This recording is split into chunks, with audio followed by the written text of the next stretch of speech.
سيقول السفهاء من الناس ما ولاهم عن قبلتهم التي كانوا عليها قل لله المشرق والمغرب يهدي من يشاء إلى صراط مستقيم وكذلك جعلناكم أمة وسطا لتكونوا شهداء على الناس ويكون الرسول عليكم شهيدا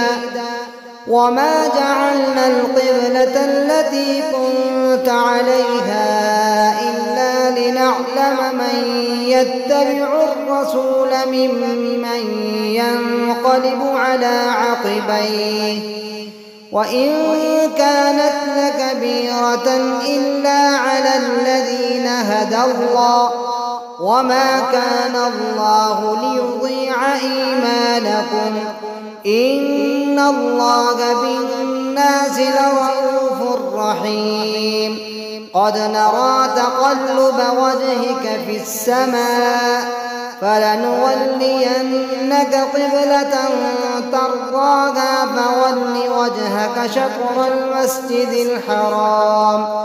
وحيث ما كنتم فولوا وجوهكم شطره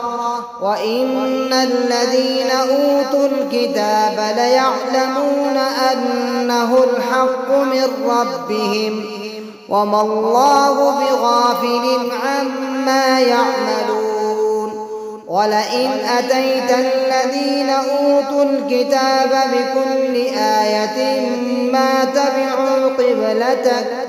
وما أنت بتابع قبلتهم وما بعضهم بتابع قبلة بعض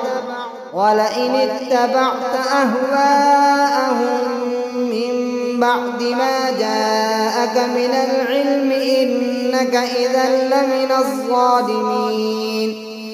الذين آتيناهم الكتاب يعرفونه كما يعرفون أبناءهم وإن فريقا منهم ليكتمون الحق وهم يعلمون